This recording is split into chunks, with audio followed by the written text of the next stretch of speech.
Hello everyone, welcome back to Neat Learning channel and today we will discuss about environment issue. This is a 16 chapter of NCERT. मैंने पिछले video में काफ़ी सारी चीज़ें discuss करी थी जिसमें कि हमने नॉर्मल पहले इंट्रोडक्शन पढ़ा था इसका कि पूरी एटमॉस्फेयर में जो पोल्यूशन होता है उसका क्या इफेक्ट होता है पोल्यूशन की पूरे पहले स्टार्टिंग में डेफिनेशन पढ़ी थी फिर उसके बाद उसका इफेक्ट पढ़ा था कि क्या कौन कौन से टाइप्स होते हैं पोल्यूशन के फिर उसके बाद पोल्यूशन के बारे में पढ़ा था फिर उसके बाद उसको कंट्रोल करने वाले पार्ट पढ़े थे ठीक है। तो उसके बाद हमने कुछ कंट्रोल करने वाली डिवाइसेस थे ठीक है और एक कुछ कंट्रोल करने वाली जो गैसेस से रिलेटेड एयर पोल्यूशन होता है उसको कंट्रोल करने वाली अलग डिवाइसेस थी ठीक है। तो इस तरीके से हमने फिर उसके बाद वो सारी चीजें कंट्रोल करने वाली चीजें पढ़ ली थी फिर उसके बाद हमने उसी में कुछ पार्ट पढ़े थे जिसमें कि जो पॉल्यूटेंट पार्टिकल्स होते हैं वो कैसे होते हैं वो दो टाइप के होते हैं जिसमें कि मतलब हमने इलेक्ट्रोस्टैटिक प्रेसिपिटेटर पढ़ा था फिर थर्ड सेकंड कौन सा था स्क्रबर ठीक है। तो इसके बारे में हमने पढ़ा था इलेक्ट्रोस्टैटिक प्रेसिपिटेटर क्या होता है उसमें जो ड्राई पार्ट वाले जो भी एयर पोल्यूशन होते हैं वो क्या होता है उससे हम क्लीन कर लेते हैं ठीक है डर्टी एयर को हम क्लीन कर लेते हैं तो क्लीन एयर हमें मिल जाती है ठीक है।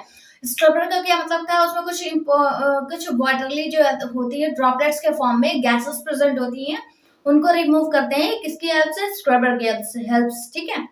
फिर उसके बाद अब हम बात करेंगे जिसमें कि अगर हम जो पोल्यूशन वाले पार्टिकल्स होते हैं उनकी साइज अगर कितनी हमने पढ़ी थी 2.5 ठीक है। 2.5 जब होती है इसकी माइक्रोमीटर ठीक है।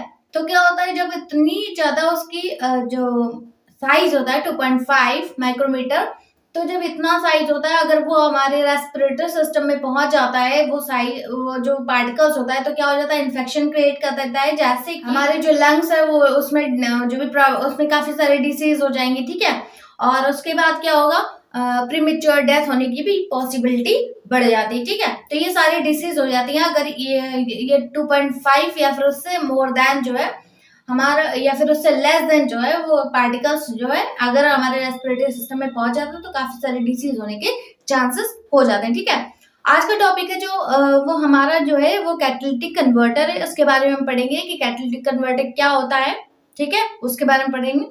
तो सबसे पहले देखते हैं catalytic converter having expensive metals namely platinum palladium and rhodium has as a catalyst are fitted into the automobile for reducing emission of poisonous gases ठीक है। कैटालिटिक कन्वर्टर जो है एक ऐसी डिवाइस है जैसे हमने इलेक्ट्रोस्टैटिक प्रेसिपिटेटर और स्क्रबर के बारे में पढ़ा था तो इसी तरीके से कैटालिटिक कन्वर्टर भी एक डिवाइस होती है जो कि जितने भी आपके ऑटोमोबाइल्स से रिलेटेड जो भी हैं जैसे कि व्हीकल्स हो गए ठीक है। तो ऑटोमोबाइल क्या होता है व्हीकल्स ठीक है तो उनसे काफी सारी जो पॉइजनस गैसेस होती है वो रिलीज होती है ठीक है।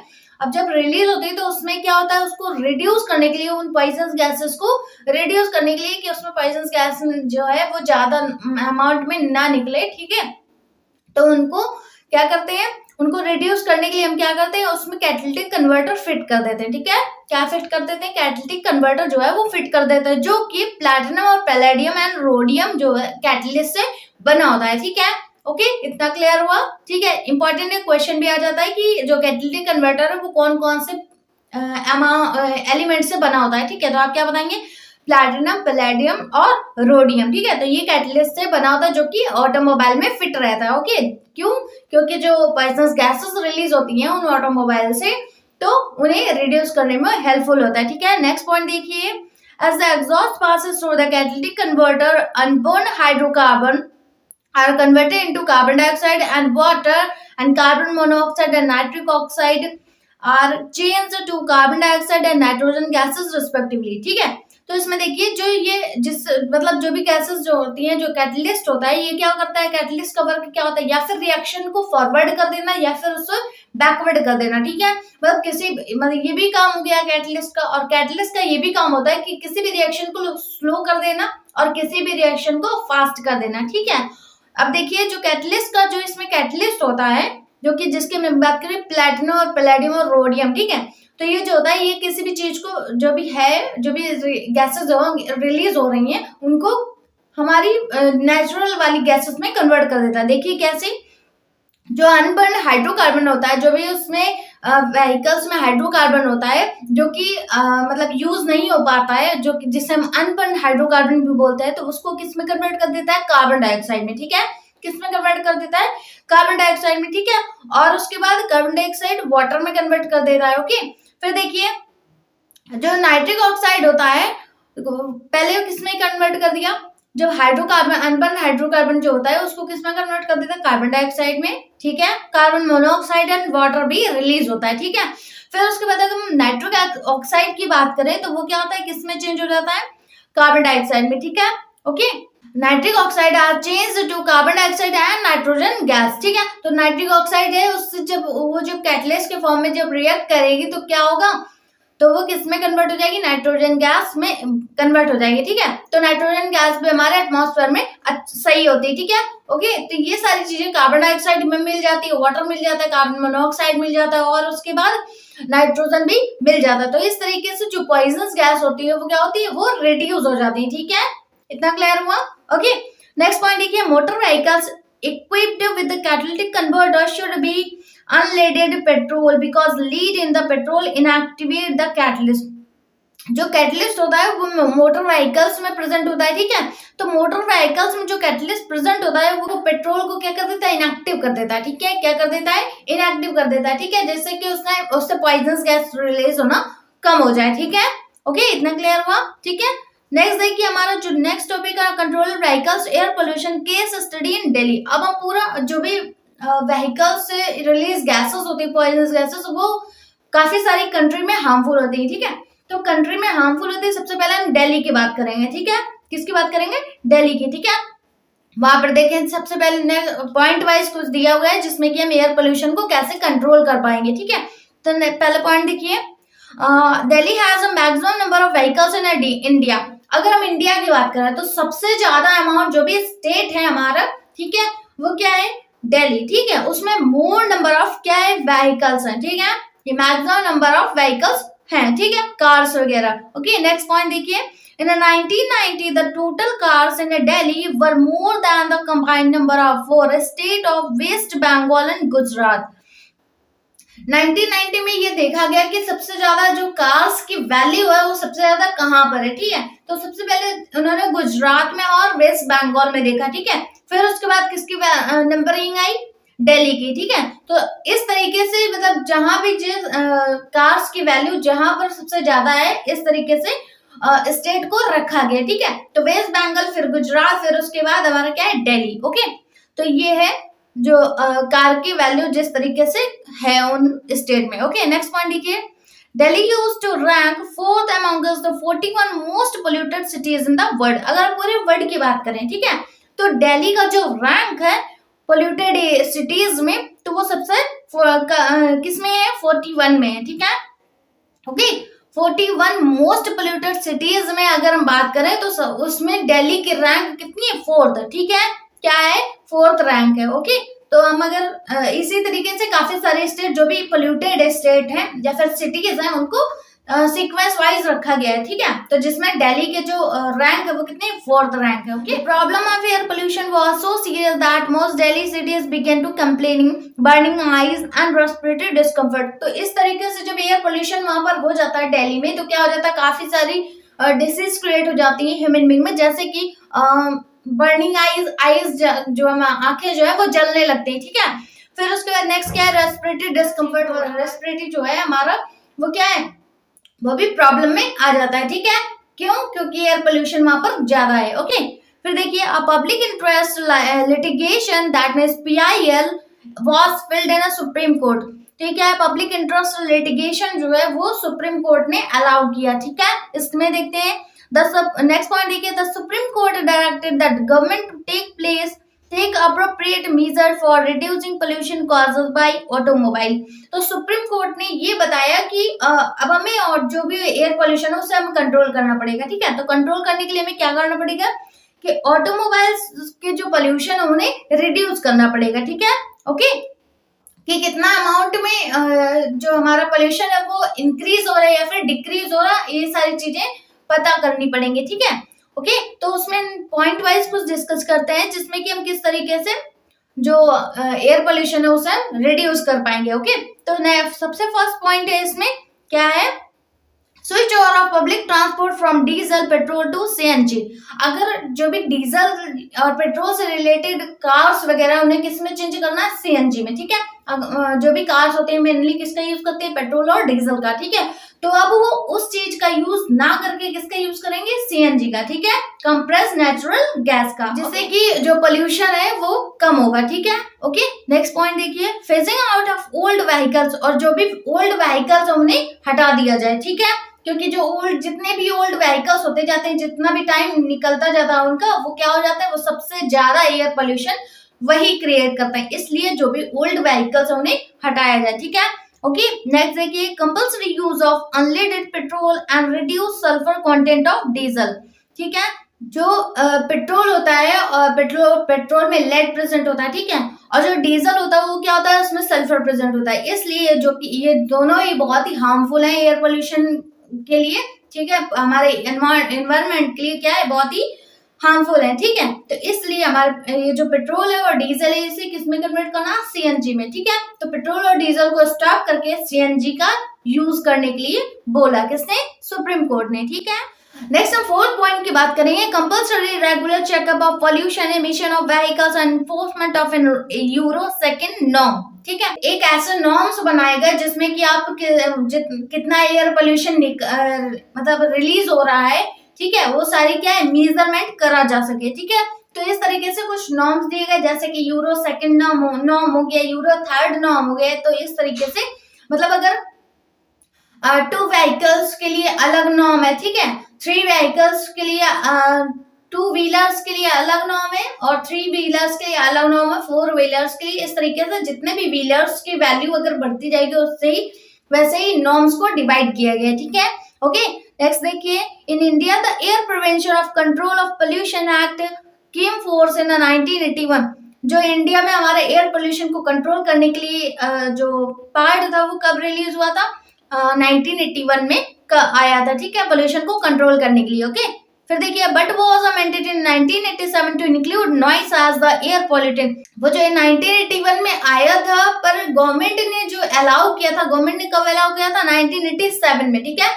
ओके, 1981 में आया था, ठीक है, इसको रिलीज करने के लिए बोला गया था, बट जो गवर्नमेंट थी उसने कब रिलीज किया, 1987 में, ठीक है। ओके, ये जो रूल है एयर पोल्यूशन को कंट्रोल करने के लिए वो 1987 में गवर्नमेंट ने अलाउ किया, ठीक है, जिससे कि नॉइस पोल्यूशन होने वाला और एयर पोल्यूशन को कंट्रोल किया जा सके, ठीक है। फिर देखिए, नेक्स्ट हमारा जो टॉपिक है वो एसिड रेन है, उसके बारे में पढ़ते हैं कि एसिड रेन क्या होता है, ठीक है। तो एसिड रेन समझ लेते हैं। The term was coined by Robert August. जो एसिड रेन के बारे में सबसे पहले बताया था साइंटिस्ट ने, किसने दिया था, रॉबर्ट ऑगस्ट ने, ठीक है। नेक्स्ट देखिए, acid rain is rainfall and other forms of precipitation with a pH of less than 5। इसका क्या होता है, इसका जो पीएच होता है वो क्या होता है, लेस देन 5 होता है, मतलब 5 से कम होता है। जो भी पीएच होता है, कैसे मतलब जो एसिड रेन होती है कैसे होती है, जैसे कि जो भी हमारी एयर पोल्यूशन से जो भी गैसेस रिलीज होते हैं, ठीक है, वो हार्मफुल गैसेस कहाँ पर चली जाती हैं, ऊपर, ठीक है।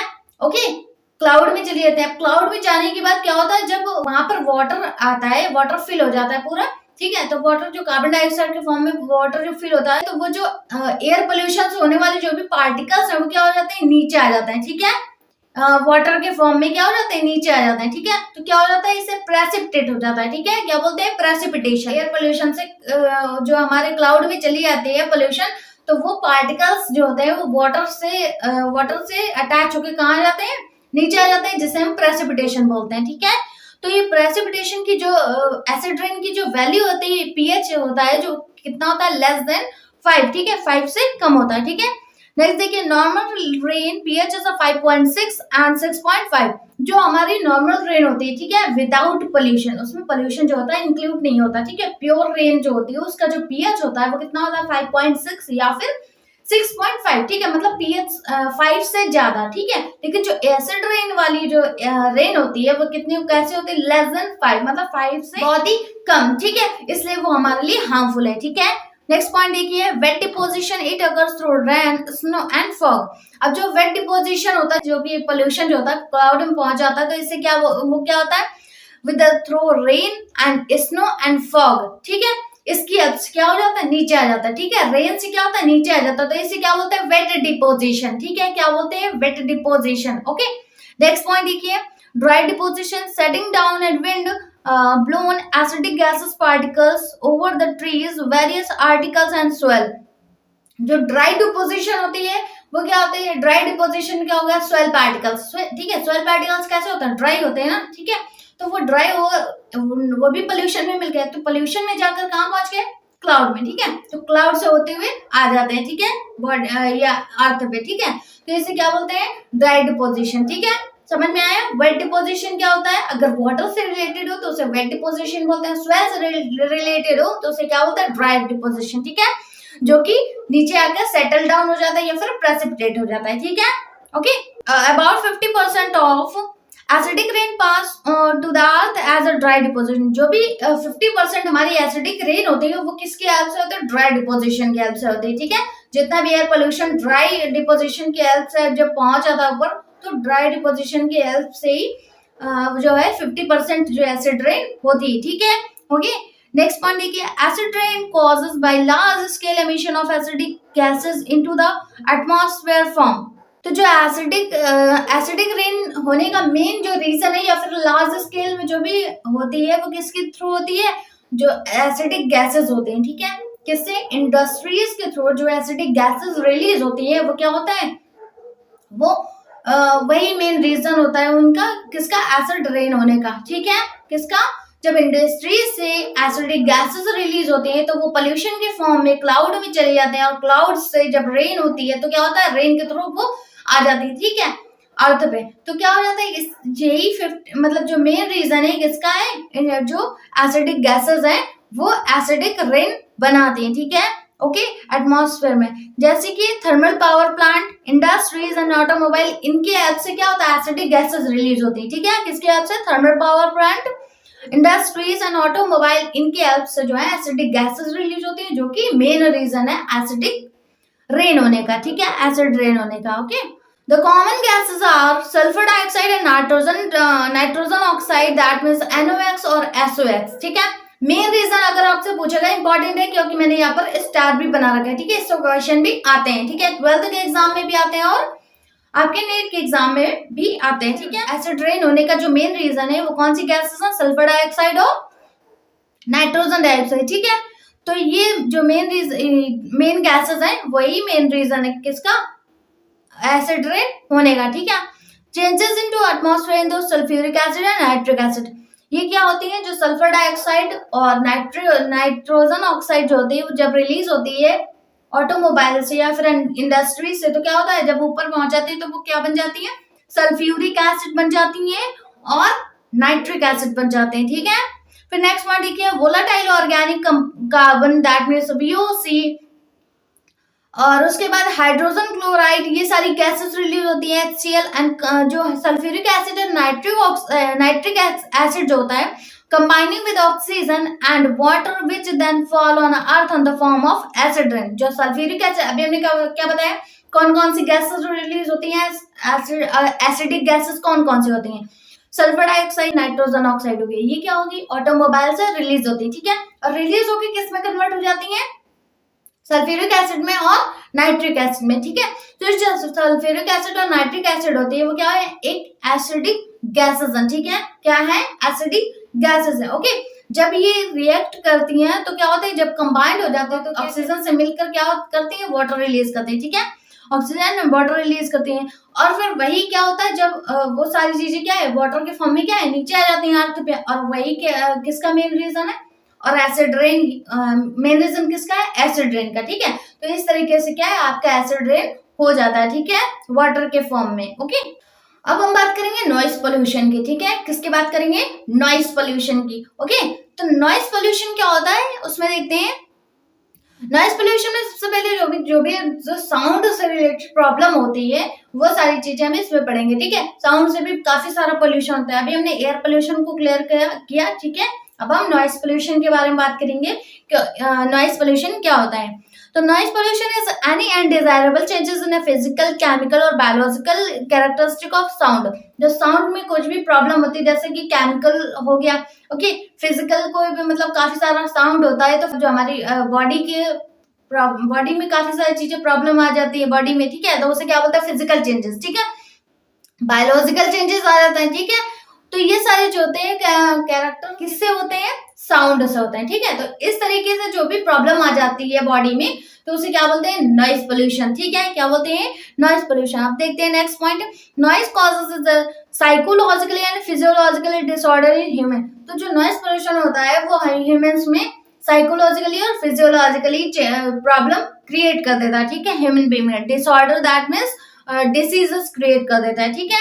फिर देखिए, the bigger the city the bigger the function the greater the noise. जो सिटीज होती है, जैसे कि बहुत बड़ी सी सिटी है, ठीक है, तो सिटी में काफी सारी कार होंगी। हम एग्जांपल लेंगे दिल्ली का, ठीक है, तो दिल्ली में कितनी सारी कार्स हैं, ठीक है। अब जब कार्स हैं तो क्या होगा, नॉइज पोल्यूशन भी सबसे ज्यादा होगा, क्यों, क्योंकि साउंड ज्यादा होगा, ठीक है।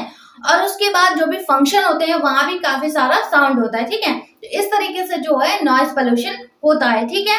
यही मेन रीजन है आपका नॉइज पोल्यूशन होने का, ओके।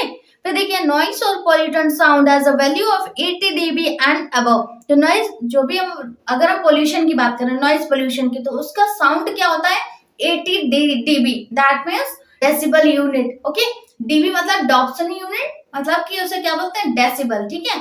तो जब 80 dB हो जाता है साउंड की वैल्यू, तो क्या होती है, तो फिर डिसऑर्डर होना स्टार्ट हो जाते हैं, ठीक है, ह्यूमन बीइंग में डिसऑर्डर होना स्टार्ट हो जाते हैं, और जो बॉडी है उनमें प्रॉब्लम होना शुरू हो जाती है, ठीक है। नेक्स्ट पॉइंट देखिए, noise level are expressed on a logarithm scale of decibel. वही बोला मैंने कि जैसे हमने 80 dB देखा, ठीक है, डीबी क्या है, डेसिबल, ओके। तो ये क्या है, एक नॉइस पोल्यूशन को मेजरमेंट करने के लिए ये एक यूनिट है, ठीक है, क्या है, यूनिट है, जिसे हम डेसिबल बोलते हैं, ठीक है। नेक्स्ट पॉइंट देखिए, या फिर उसे लॉगरिथम स्केल भी बोलते हैं, ठीक है, लॉगरिथम स्केल है जिसे हम डेसिबल बोलते हैं, ठीक है। फिर देखिए, the base line noise levels in the community very around 40 dB। किसी भी चीज को सुनने की एक लिमिट होती है, ठीक है, क्या होती है, लिमिट होती है, जिसे हम बेस लाइन बोला गया है, ठीक है। बेस लाइन क्या है, एक लिमिट, जितनी हद तक हम सुन सकते हैं, ठीक है। तो क्या है वो पूरी यूनिट क्या है, 40 dB। Next point, international standard prescribe a maximum of 50 dB for day and 40 dB of night time in a residential area। जो भी रेजिडेंशियल एरिया होते हैं जहाँ पर खूब सारा साउंड होता है, ठीक है, तो अगर हम मिनिमम, मैक्सिमम या फिर मिनिमम की बात करें तो क्या होगा, अगर हम डे टाइम की बात करें तो वहां पर डेसिबल साउंड का जो यूनिट होता है, साउंड की वैल्यू होती है, वो कितने हद तक हम लोग सुन सकते हैं, 50 dB की, ठीक है, डे टाइम में, ठीक है। अगर हम नाइट टाइम की बात करेंगे तो वो कितनी होनी चाहिए, 40 dB, ठीक है। तो इतना ही लिमिट होता है किसी भी ऑर्गेनिज्म का या फिर किसी भी पर्सन का सुनने का, ठीक है।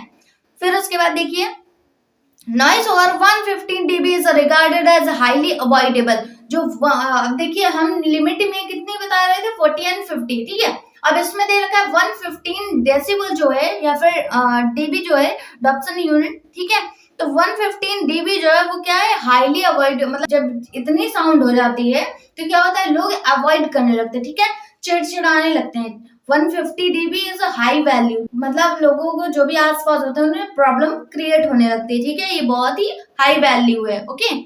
सोर्सेज ऑफ नॉइज पोल्यूशन, जो नॉइज पोल्यूशन का जो सोर्स है, जहाँ से नॉइज पोल्यूशन होते हैं, उसको हम कुछ पॉइंट वाइज देख लेते हैं, ठीक है। सबसे पहला पॉइंट क्या है, various industries such as the textile mills, printing presses, etc. ये सब क्या है, जैसे कि इंडस्ट्रीज हो गई, ठीक है, इंडस्ट्री में काफी सारी मशीन होती है जिनसे कि काफी सारा नॉइज पोल्यूशन होता है, जैसे कि टेक्सटाइल मिल्स हो गई और प्रिंटिंग मशीन हो गई, ठीक है, प्रिंटिंग प्रेसेस हो गई, सारी क्या है, बहुत ही लाउड होते हैं इनके साउंड, ठीक है। नेक्स्ट पॉइंट देखिए, loud speaker, cooler, vacuum cleaner, इनके भी साउंड बहुत ज्यादा होते हैं, ठीक है। नेक्स्ट पॉइंट देखिए, मोटरसाइकिल, कार्स, बसेस, ये भी एक सोर्स है, ठीक है, नॉइज पोल्यूशन होने का। फिर फोर्थ वाला जो है वो बहुत ही हार्ड है, जो कि जेट प्लेन, रॉकेट लॉन्चिंग, ये सारे क्या, इनसे सबसे ज्यादा पोल्यूशन जो है रिलीज होता है, ठीक है।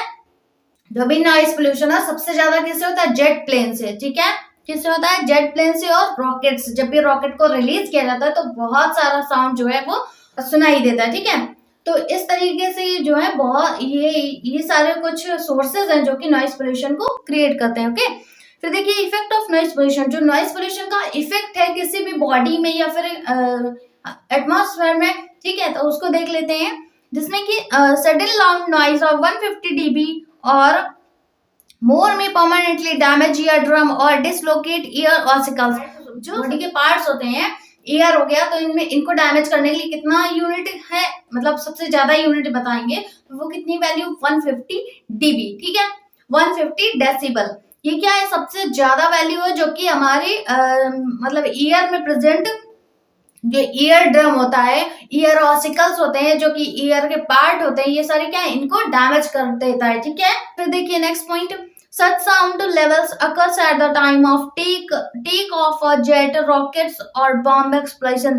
जब बॉम्ब एक्सप्लोशन होता है और उसके बाद क्या होता है, रॉकेट्स रिलीज किया जाता है या फिर जेट प्लेन होते हैं, उनका इन सब का साउंड जो है बहुत ही हाई होता है, ठीक है, अभी मैंने बताया, ठीक है। तो इन सारी चीजों का जो है साउंड बहुत ही ज्यादा होता है, जिसके कारण जो है काफी सारी प्रॉब्लम हो जाती है। ओके, जो अभी हमारे सुनने की जो कैपेसिटी है वो क्या होती है, वो लो होती चली जाती है, ठीक है। ओके, तो ये सारे कुछ पार्ट थे जो हमारे नॉइस पोल्यूशन को इफेक्ट करते हैं, ठीक है। नॉइस पोल्यूशन से इफेक्ट होते हैं हमारे बॉडी पार्ट्स, ठीक है। फिर उसके बाद इसमें हम और भी पढ़ेंगे कि कौन कौन सी डिसीज हो जाती हैं, ये सारी चीजें हम आपको नेक्स्ट वीडियो में पढ़ेंगे, ठीक है। और इसके बाद हमारा सेशन देखने के बाद आपको एनसीईआरटी भी रीड करनी है और जो भी मेन पॉइंट मिले तो उसे पेंसिल से अंडरलाइन कर लेना है, ठीक है। अंडरलाइन करेंगे तो फिर आपको रिवाइज करने में क्या है, प्रॉब्लम नहीं होगी, इजिली आपको वो पॉइंट मिल जाएंगे, ठीक है।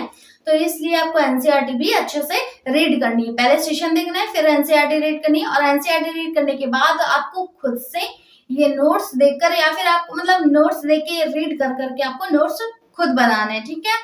ओके, तो इस तरीके से जब आप नोट्स बनाते रहेंगे तो आपको जो प्रिपरेशन है वो बहुत ही अच्छी होती चली जाएगी, ठीक है। और फिर जो इसके जो नॉइस पोल्यूशन से होने वाली जो भी डिसीज है वो हम नेक्स्ट वीडियो में पढ़ेंगे। तब तक के लिए थैंक यू, मिलते हैं नेक्स्ट वीडियो में।